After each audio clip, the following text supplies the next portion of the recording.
for submitting grades in summer 2020. I hope that everyone's keeping well through this unprecedented time. First thing that I would like to do is check that you can hear me.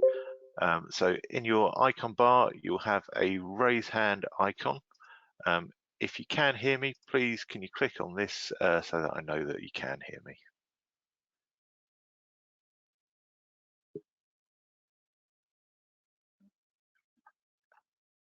Okay.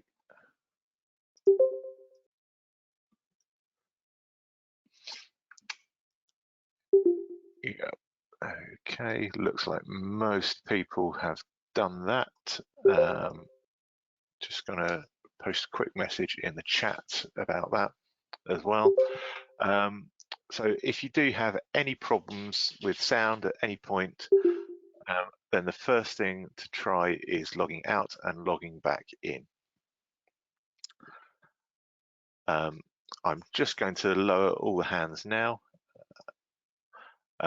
Just to let you know that this session is being recorded, and a recording will be made available a few days after this session as well. So the session today is an overview of the proposed Pearson approach after the announcement on the 9th of April from Ofqual and DfE on how grades can be calculated this summer for vocational and technical qualifications. I'm afraid there won't be time for questions during the session, but I'm happy to answer any queries at the end, or you can submit questions using the customer portal via the Pearson website. There's a link at the end of the slide to this, or in the Pearson Music community pages, and again there's a link on the slides to this as well, so please do join that group. There is a chat function available, and you can use this to communicate with the group or myself. So if you do want to ask questions near the end, you can either type them in the chat, or you can raise your hand and I can unmute your microphone and you can ask them directly. So the agenda is to give a brief overview of the situation as it currently is, look at the proposed approach from Pearson, look through the process for centre assessment grades for internally assessed units and evidence you may want to consider, the calculated grades for externally assessed units, rank ordering, and then just a summary of the processes. So to have a look at the overview, the announcement to shut schools and to cancel the summer exams was made on 20th of March by the Secretary of State, and that there would be a calculated grade for learners. It was also stated that further details would follow. As I'm sure you can appreciate, it is an unprecedented situation, and also the situation for vocational qualifications is quite complex due to the different approaches by the many awarding organisations. We have published our proposed approach to awarding grades this summer, which is still awaiting final confirmation after Ofqual release the outcomes from their consultation. So on 9th of April, further information was given about how the grades will be awarded for vocational and technical qualifications. And for vocational qualifications that are used for progression, a learner can receive a calculated result similar to that for GCSE and A-level candidates. The extraordinary regulatory framework will apply to units that were due to be completed between the 20th of March and the 31st of July. So to look at more detail of the proposed Pearson approach. So the proposed approach from Pearson is for centres to submit centre assessment grades for internally assessed units that were due to be completed between the 20th of March and the 31st of July. To provide a calculated grade for externally assessed units that were due to be taken this summer, and for centres to provide an overall rank order for all learners on a BTEC programme, but not to include an overall grade.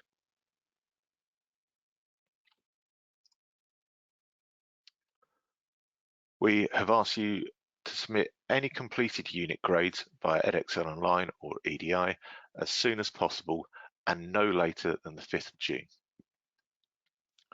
We're also asking for incomplete internally assessed units that were due to be completed, including resubmission between the 20th of March and the 31st of July, that you submit a centre assessment grade by the 5th of June.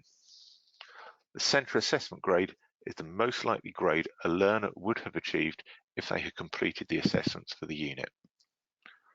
The grade submitted should be claimed as an interim claim rather than a full award.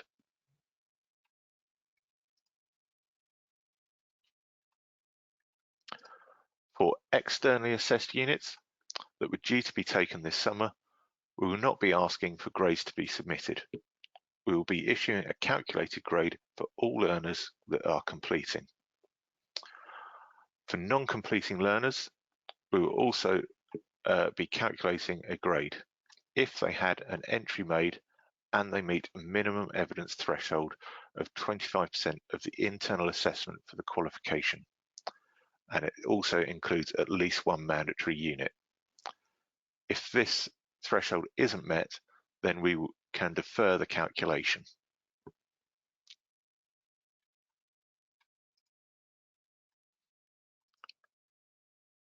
We're also asking centres to submit a rank order at qualification level. This won't include an overall qualification grade, and you will need to submit a single rank order for all learners registered on each BTEC program code. This must be submitted in a window between the 1st of June and the 19th of June.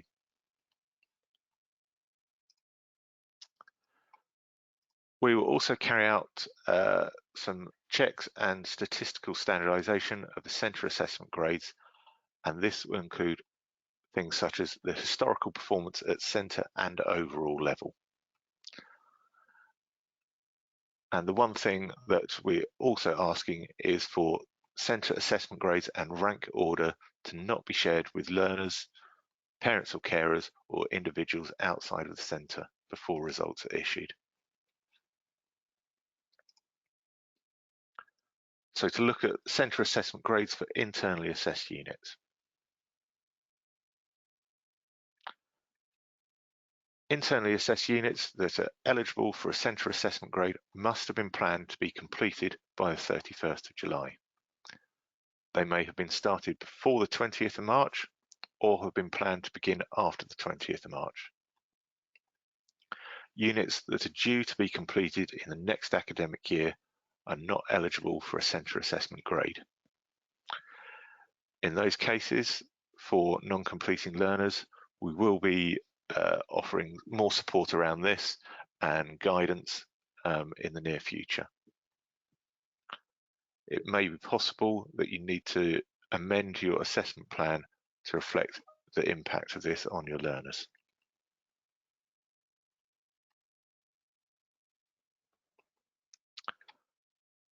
For any units that were completed before the 20th of March, you will submit the grade achieved for that unit. For any incomplete units or units not yet started, and they were due for completion before the 31st of July, you'll provide a centre assessment grade. This is the most likely grade the learner would have achieved if they had completed all assessments, including resubmission for this unit in the summer.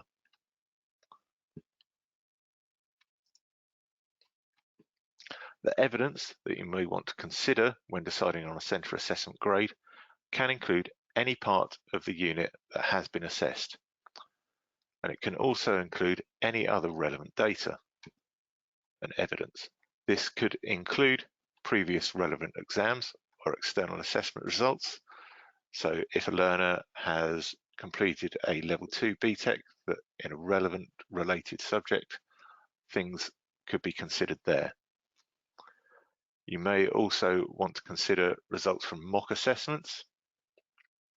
You can look at non-assessed learning activities that have been completed in class or as homework. You can look at enrichment and related programs. you can use your professional judgment, and you should also compare this cohort to previous cohorts.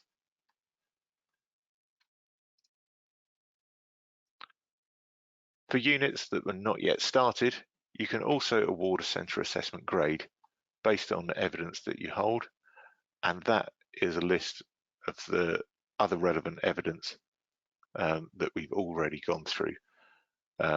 So you can award centre assessment grades for these units as well.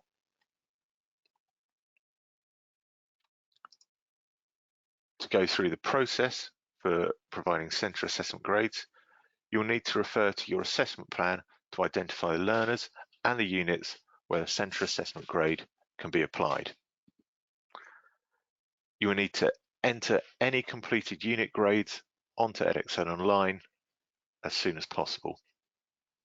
You will then work with colleagues to compile your centre assessment grade for incomplete or not yet started units. This will then be passed to the head of department, who will then review and endorse the centre assessment grades and pass it to the head of centre, who will then verify this. This then needs to be submitted by the 5th of June.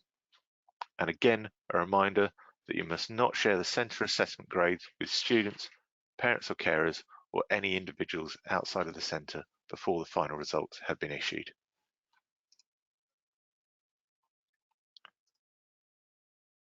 To look at externally assessed units in more detail,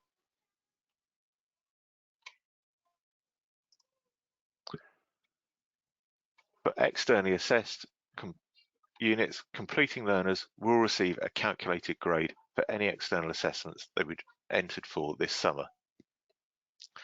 Non-completing learners can receive a calculated grade if they have been registered for the assessment this summer and have also completed at least 25% of the internal assessment, which should include a mandatory unit. If this minimum requirement isn't met, then we will offer to defer the calculated grade until sufficient internal assessment has been completed.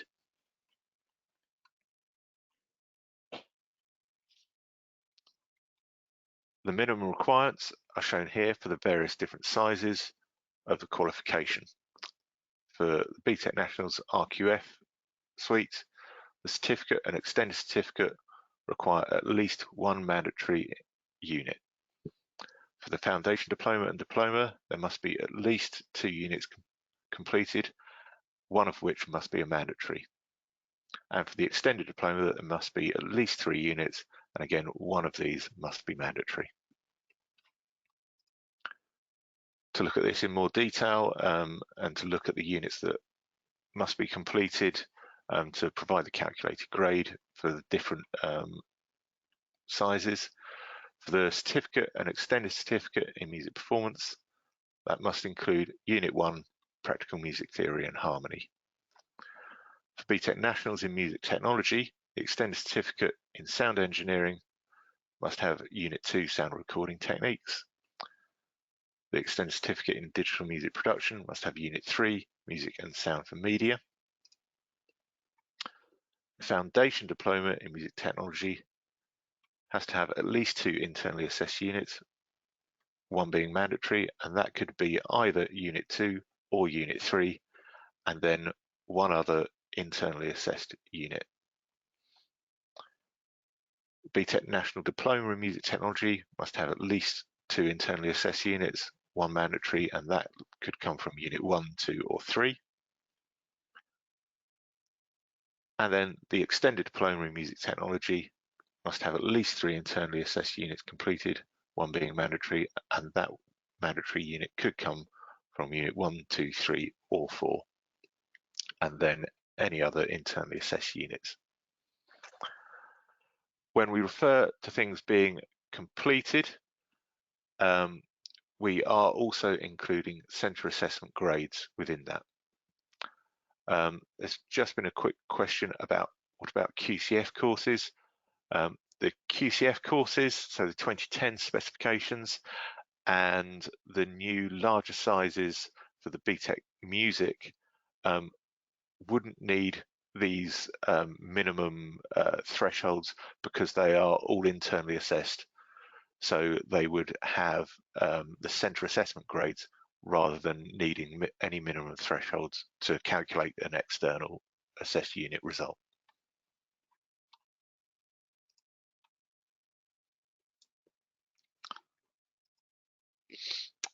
So to move on to look at the rank order,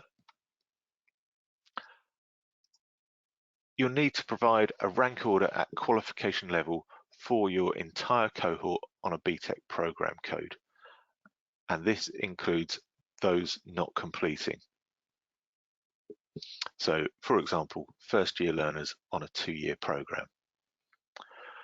You'll have a different rank order for each size of qualification.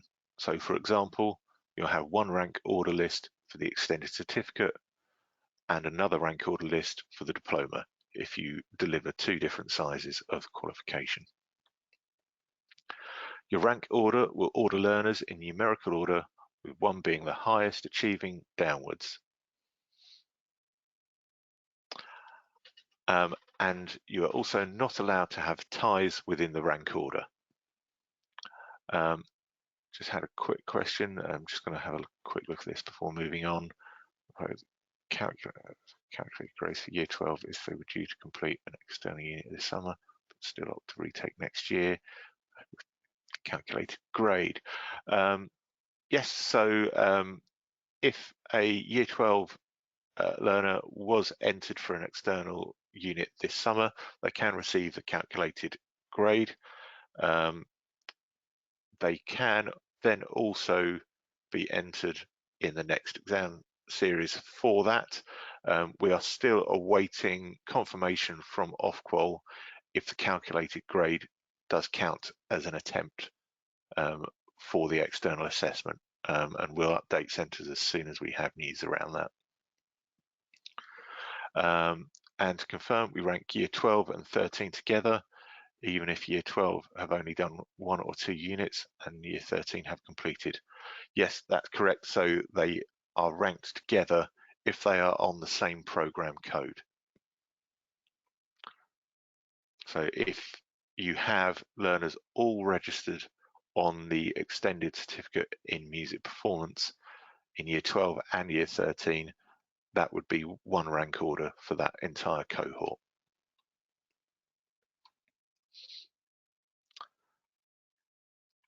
So when creating the rank order, these are things you may want to consider. So you may want to look at unit grades overall. You may want to consider the overall qualification point score. And this is something that centres may want to use the BTEC calculators that are available online to look at and work things out. You may want to look at unit achievement at criteria level. For example, a merit unit achievement at merit distinction across the criteria is less strong in comparison to a learner that has achieved merit distinction. You may want to look at how strongly learners usually achieve the command verbs at criterion level. You might want to consider the quality and consistency of learner performance and assessment evidence. Use qualitative teacher knowledge of related activities and programs, and also hold cross-team assessment meetings to refine and confirm the rank order.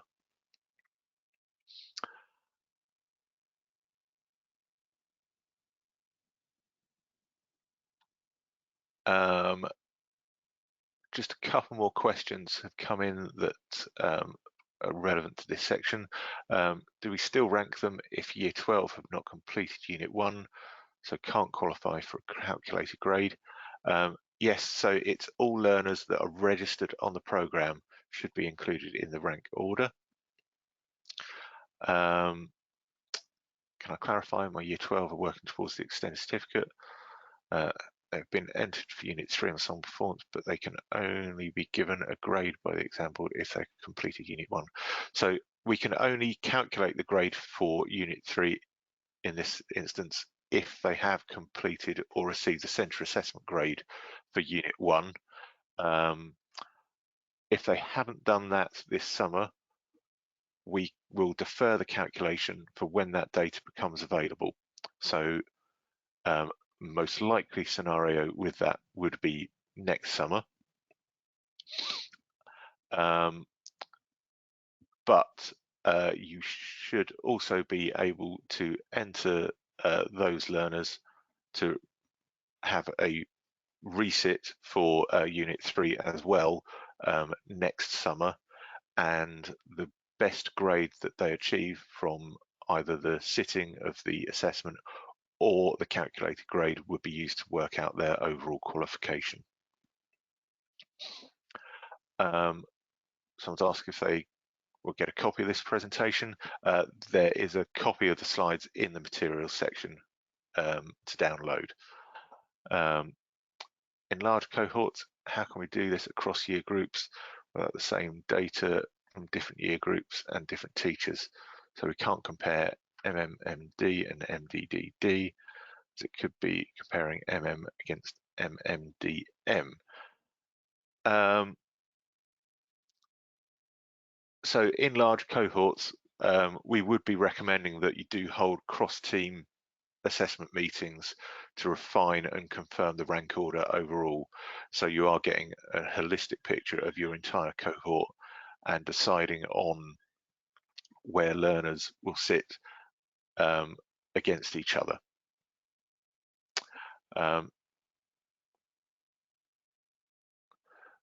Year 12 have been working on Unit 1, but it is incomplete. Do I give them a central assessment grade for it?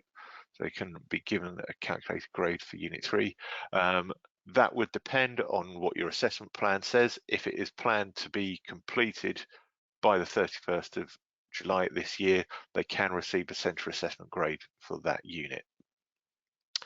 And when rank ordering the Year 12 for the Year 13, is this what we think Year 12 will get overall at the end of the course? Yes, so it's a kind of prediction of where you think Year 12 will fit in that rank order compared with Year 13 learners as well. On the next slide, there's some advice and guidance and things that you might want to consider in this process for fitting non-completing learners in the same rank order of those learners that are completing and at the end of their program. So for non-completing learners, you may want to consider the learners' relevant past achievements and how they've achieved there, including related activities and other programs. You might want to consider the trajectory of a learner's performance so far on the program as well. And you can also compare your Year 2 learners' achievements at the corresponding stage of the program with where Year 1 currently are as well.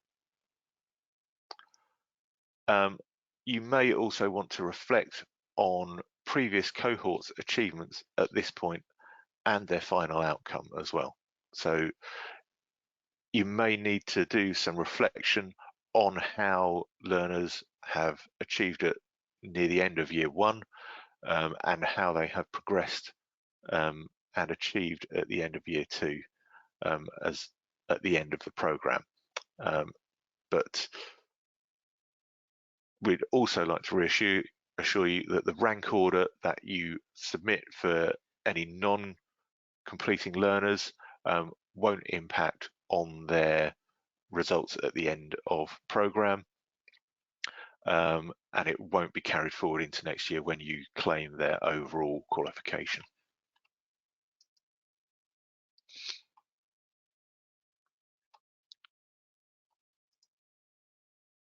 So to look at the process for the rank order, again, you will need to identify the learners on each program code.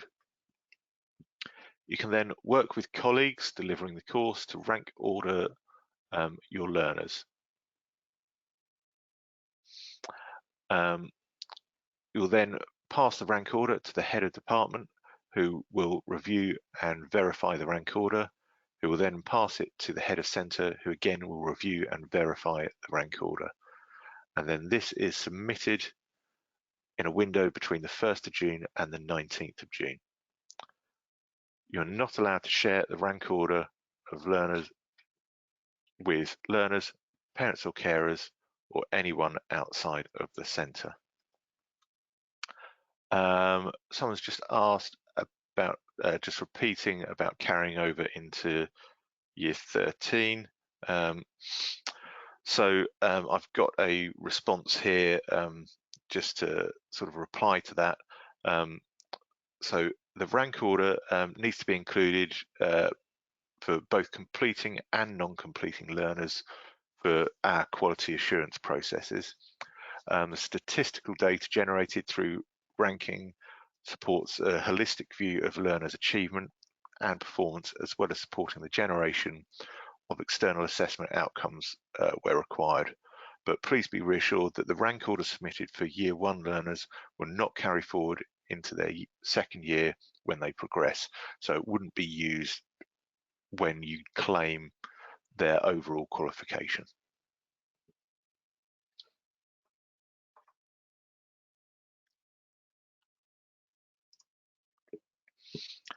So to summarize the process and to look at this again, just to go through the steps for internally assessed units, there's the planning stage where you will identify the units and learners eligible for a centre assessment grade.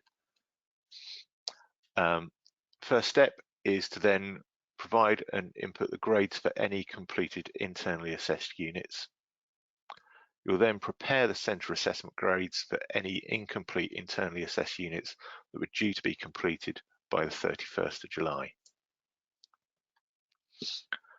You'll then pass the centre assessment grades to the head of department, who will review and approve the centre assessment grades, who will then pass this to the head of centre to verify. This then needs to be submitted by the 5th of June. And then the process for rank ordering is again the planning stage where you will identify the learners on each programme, prepare the rank order for your entire cohort on each programme, including first year learners of a 2-year programme. You'll then pass the rank order to the head of department to review and approve. You'll then pass this to the head of centre to verify the rank order. Then the rank order will need to be submitted in a window between the 1st and the 19th of June. There's some links here to the support portal or the community pages where you can submit any questions if we don't have time to go through them in this session. Although it may not be possible to provide all the answers, we are still awaiting the outcome of the Ofqual consultation. Slides for this session are available to download in the materials section. And I hope you found this session useful, and I wish you and your learners all the best. I've got a few questions come in, which I will go through as well. So will there be a recording of this presentation available? Yes, this has been recorded, but I will probably upload a version where there are no delegates in the session, just so the information is clear as well. Our calculated grade results released on results day. We're still confirming when that results day will be, but in the Ofqual consultation, I believe they have suggested that that date would be no later than the normal dates for GCSE and A-level to allow progression as well. So if Year 12 were due to sit an external this year without completing Unit 1, so we can apply for a calculated grade, but this will be deferred to next summer.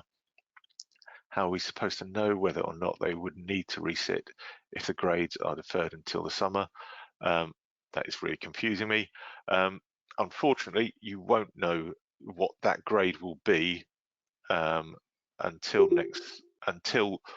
the sufficient data has been completed, i.e. the Unit 1 has been completed. So it may be the best option to allow learners to resit Unit 1 and have that entry there, and then we would use the best result to calculate their overall qualification grade.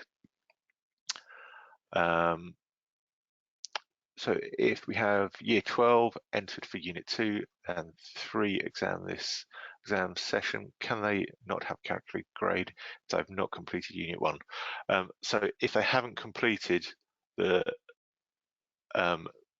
minimum threshold that's been set out, so for example, the 25% of the internally assessed units, and that include a mandatory, they can't receive the calculated grade this summer, but we would defer that until that information is available. So if Year 12 externals are deferred to next summer because they haven't completed Unit 1, you say they can sit it next year and they will get the best grade. Is this correct? What calculated grade is higher? So we would use the best result to calculate their overall qualification grade, be that the calculated grade or their attempt at that.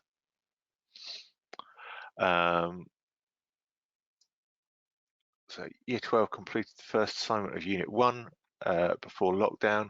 We didn't start the second, but we're due to complete in July. Should I just amend my assessment plan to complete this in September? They will already be getting a calculated grade for Unit 2 at a later date. In that situation, you can give a centre assessment grade for Unit 1 and base it on evidence that you have available, so the completion of the first assignment there, and things such as classwork and any other evidence that you have available.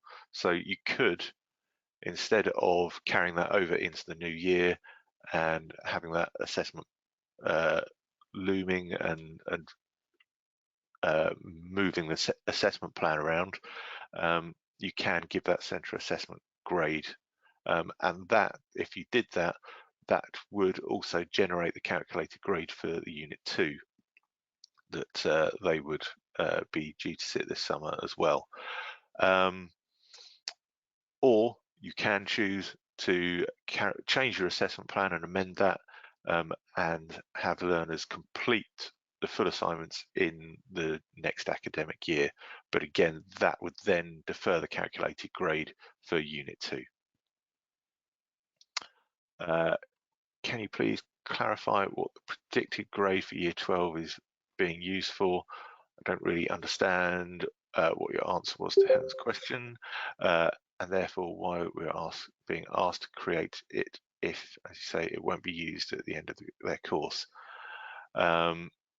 So it is being used in the statistical data and the quality assurance processes that we are carrying out for the centre assessment grades for internally assessed units, but also supporting the generation of the external assessment outcomes, but that is across all learners, as we need the holistic view of all learners that are on the programme to do that. That is a response that I've been given from our technical team that would be working on the quality assurance and the calculation of the grades there. So would you use the same rank order guidance for level 2 learners? Yes, so including years 10 and 11 if they're on the same programme. Will there be a similar presentation for that?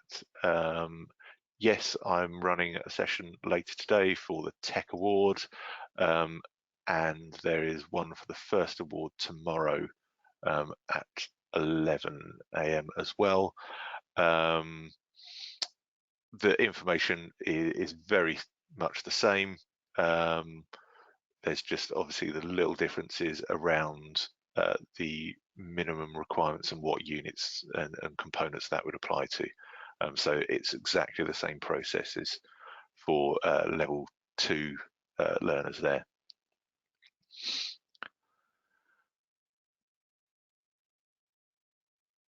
So just out of interest, does central assessment grade for units to be completed before the end of the summer term also apply to level 2 BTECs? Yes, it does. So it's exactly the same process being applied to BTEC First and the Tech Awards. Someone's asking, what about SVing? Is this happening at all? So there wouldn't be an SV process this year. We will be carrying out some checks in our processes as a sort of quality assurance, but there wouldn't be a full SV process as you know it. And next year, will we just be SV'd on next year's work?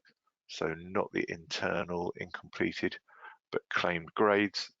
So in our FAQs on the guidance around centre assessment grades, it does say that any unit grade which is being submitted as a centre assessment grade this year will not form part of any standards verification sampling next year. Also, we anticipate that standards verification activity will take place as usual next year, and this will be based upon work which has been completed and assessed after the submission of centre assessed grades.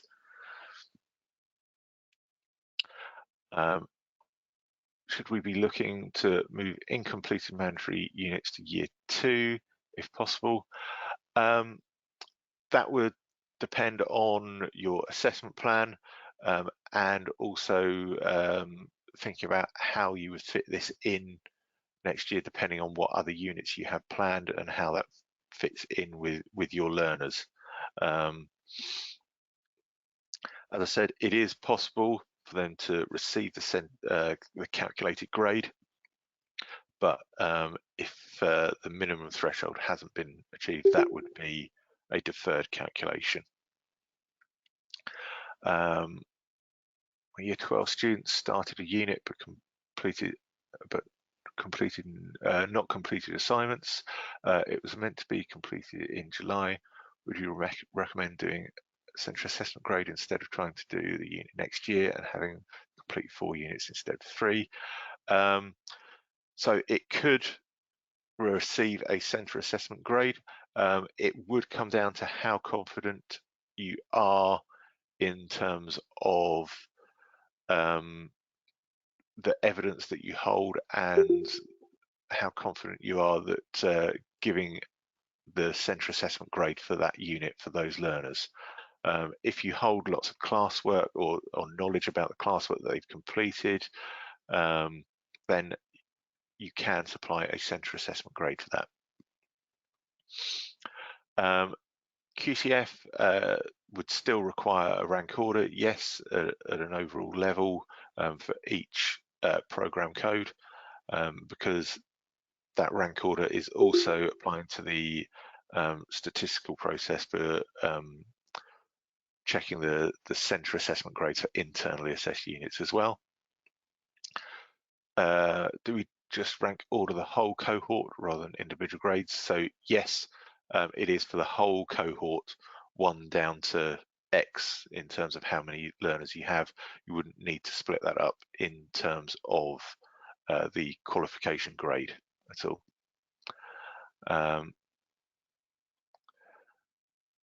So for QCF, are there mandatory units? In the specification, there are mandatory units, but in terms of the threshold for completion and things like that, that doesn't apply because the whole qualification is internally assessed, and we therefore wouldn't be calculating any external unit grades with that. So those minimum thresholds for mandatory units wouldn't apply there. Just to clarify, work done at home cannot be used as authorised evidence for learners as we cannot verify it's their own work. The official guidance on this is that no work after the lockdown is required to be completed. If you have work that has been completed after this and completed at home, it could be considered within the evidence. The strength of that would depend on how you know your learners and if you know the work that they complete. And I think if there's a marked improvement in quality, that would suggest that it may not be their own work. The phrasing on the authentication sheet for BTEC uses a phrase, off the top of my head, it says something like "to the best of my knowledge."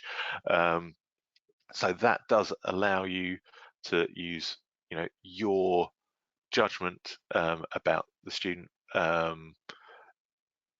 being, it being their own work, rather than having exact knowledge of observing them completing the work. Are the cohorts ranked for all units? So, for example, if year 12 haven't yet done unit 6, are they still rank ordered for it with year 13? So the rank order is at qualification level, not at unit level. So you would need to consider your year 12 learners, how they would possibly achieve at the end of the course, and fit them into the same rank order as year 13 there. So it wouldn't be at unit level, it is an overall qualification level.